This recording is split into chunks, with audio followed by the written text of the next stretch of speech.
Hello. నమస్కారం సురేష్ యాదవ్ గారు. నమస్తేనే.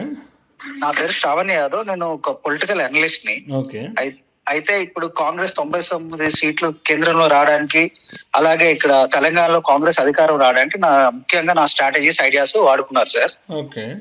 నేను 2019లో మీడియాలో అనలిస్ట్ గా మాట్లాడుతున్నప్పుడు ఈ కేసీఆర్ వర్సెస్ నిరుద్యోగులు, దురహంకారానికి, ప్రజల ఆత్మగౌరవానికి యుద్ధం, తర్వాత Bharat Jodo, India alliance, caste senses, ఇలాంటి కాన్సెప్ట్స్ అన్ని చెప్పాను సార్. ఒక సంవత్సరం తర్వాత ఈ కన్సల్టెంట్, అంటే మిగతా పార్టీలకు కూడా చెప్పాను. కన్సల్టెంట్ నాకు మెసేజ్ పెట్టారు, నాకు ఇన్ఫర్మేషన్ ఇచ్చారు. నువ్వు ఇక మీదట ఏదైనా సరే బీఆర్ఎస్ ప్రభుత్వానికి వ్యతిరేకంగా మాట్లాడినా నిన్ను ఖతం చేస్తామని బెదిరించారు. సో నేను సైలెంట్ అయిపోవాల్సి వచ్చింది. ఎవరు బెదిరించారు?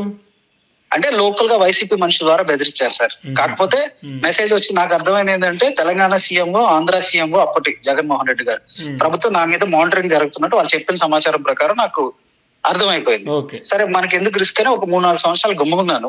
బట్ వీళ్ళు ప్లాన్ ఏం చేశారంటే, ఆ తర్వాత నాకు ఆరోగ్య సమస్యలు సృష్టించి హాస్పిటల్కి వెళ్ళేసరికి డాక్టర్ల దగ్గర నా పూర్తి పొలిటికల్ బ్యాక్గ్రౌండ్ ఉండేది.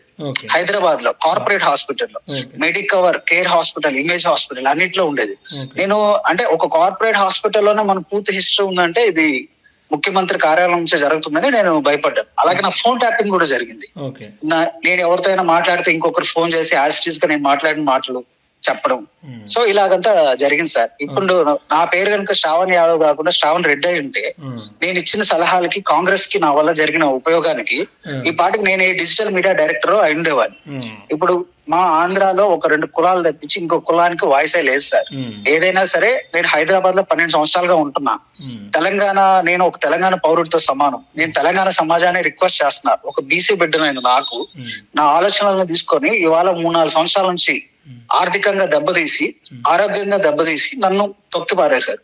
సో మీ మీడియా ద్వారా రేవంత్ రెడ్డి గారిని, అలాగే తెలంగాణ మీడియా అంతా, మీరు 2019 అంటారు కానీ అప్పుడు మరి అధికారం రాలే కదా కాంగ్రెస్, మీరు ఇచ్చినప్పుడు ఐడియాలజీ మీరు ముందుగా పెట్టుకున్నారు సార్. ఇవి స్ట్రాటజీస్ అన్ని ముందుగా పెట్టుకొని ఫేజ్ వైజ్ గా ఇవి ఈ ఎలక్షన్ లో ఏం సపోర్ట్, ఈ ఎలక్షన్ లో మళ్ళీ కన్సల్ట్ కాలేదా మీ దగ్గరికి? అయ్యాను సార్. గాంధీ భవన్ కి వెళ్ళేసి నేను మొత్తం స్లోగన్స్ అన్ని రాసిచ్చి, ఆ స్లోగన్స్ లిస్ట్ కూడా మీకు పెడతాను. మళ్ళీ ఇప్పుడు కూడా ఈ ఎలక్షన్ లో కూడా మీ కాడ ఉన్న అన్ని కాంగ్రెస్ కి ఇచ్చారా? ఇచ్చాను సార్. నేరుగా మహేష్ కుమార్ గౌడ్ కే ఇచ్చాను. కాంగ్రెస్ వర్కింగ్ కమిటీ మీటింగ్ జరుగుతా ఉంటే అందరికీ సబ్మిట్ చేశాను. రేవంత్ రెడ్డి గారికి కూడా చెప్పాను, నిరుద్యోగులకి నియంతకి యుద్ధం అనే స్లోగన్ తో పోదాం ఈ ఎలక్షన్ కని. సో రేవంత్ రెడ్డి గారికి కూడా చెప్పాను. అలాగే మన సునీల్ కొనుగోలు ఉన్నాడట కదా, మరి మిమ్మల్ని లెక్క చేసి కంటే ఆయన ఉన్నాడు అంటారు కదా. నేను ఎవరిని కలిసినా కూడా పోయి ఆయనతో మాట్లాడమంటారు. ఆ సునీల్ కనుగోలు అనే అతను నన్ను 2012 నుంచి ఫాలో అవుతున్నాను సార్. నేను జయప్రకాష్ కనుగోలా సునీల్ కనుగోలు సార్. అక్కడ కొనుగోలు అంటారు, ఎందుకంటే మధ్యన ఎమ్మెల్యేలు కొన్నారు కదా.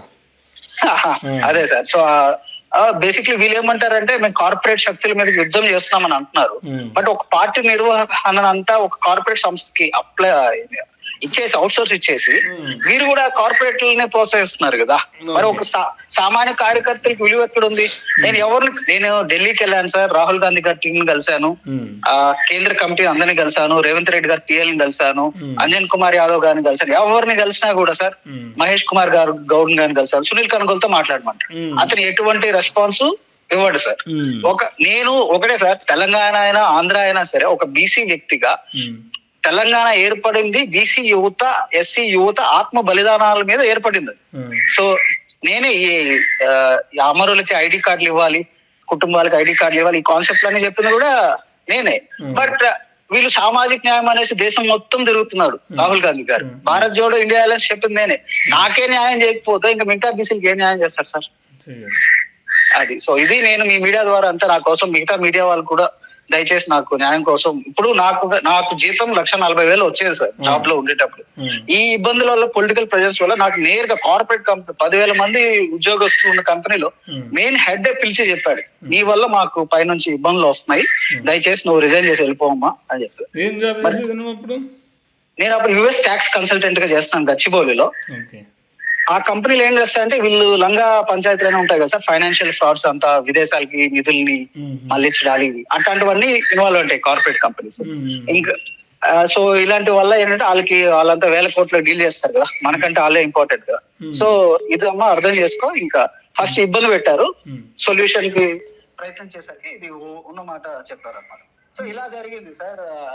ఇది నాకు జరిగిన అన్యాయము.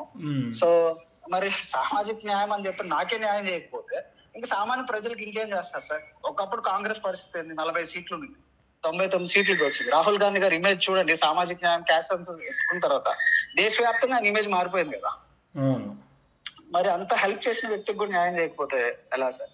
సో దయచేసి మీ మీడియా ద్వారా ఇష్యూ మీరేం కోరుకుంటారు ఫైనల్ నేనేం కోరుకుంటున్నానంటే రేవంత్ రెడ్డి గారు అపాయింట్మెంట్ ఇవ్వాలా, నా సేవలు ఉపయోగించుకున్నందుకు నాకు ఇటు మానిటరీ కాంపన్సేషన్ ఇవ్వాలా, అలాగే నాకంటూ ఒక గుర్తింపుగా తెలంగాణ ప్రభుత్వంలో ఏదో ఒక పోస్ట్ ఇవ్వాలని నేను కోరుకుంటున్నాను సార్. Okay right. ఇది అంటే మొత్తానికి అయితే కాంగ్రెస్ నేను మోసం చేసింది, రేవంత్ సునీల్ కొనుగోలు ఇంకా మోసం చేస్తుందంటావు? చేస్తున్నారు, ఇంకా కూడా చేస్తున్నారు. అటు ఇటు తిప్పుతున్నారు సార్. ఒకరిని అడిగితే ఇంకొకరి పేరు చెప్తారు. మహేష్ కుమార్ గౌడ్ని అడిగితే సునీల్ కనుగోలు చెప్తారు, సునీల్ కనుగోలుని అడిగితే ఇంకొకరి పేరు చెప్తారు. సో అలా తిప్పుకున్నారు. రేవంత్ రెడ్డి పిఏ గారిని అడిగితే ఆయన డిజిటల్ మీడియా కమ్యూనికేషన్స్ శ్రీరామ్ కరీన్ మాట్లాడమంటారు, ఆయన అడిగితే ఇంకొకరితో మాట్లాడమంటారు. సో అటు ఇటు తిప్పుకుంటున్నారు తప్పితే అంటే వాళ్ళు హెల్ప్ చేయకూడదు అని డిసైడ్ అయినట్టుంది ఈ సునీల్ కనుగోలు టీం, ఈ కంపెనీ. సో అందుకోసం ఎవరిని పైదాకా పోనీకుంటే ఆపేస్తున్నారు. Okay, thank you. Right, thank you.